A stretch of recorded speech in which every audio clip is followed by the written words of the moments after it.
पताका हस्त विनियोग नाट्यारंभे बारी बाहे बने वस्तु निषेधने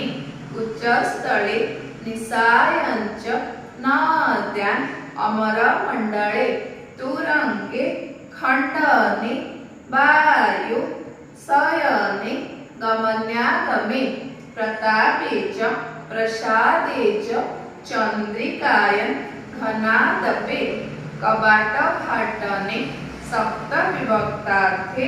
तरंगेक विधि प्रवेश भावेपि समत्वे अंगरागके आत्मार्थे शपथ चापि दृष्टि भाव निदर्शने तालपत्रे च खेते च द्रव्यादि स्पर्शने तथा आशीर्वाद क्रियायं च नुपश्रेष्ठस्य भावने तत्रेति तेत्रि वचने सिन्धोज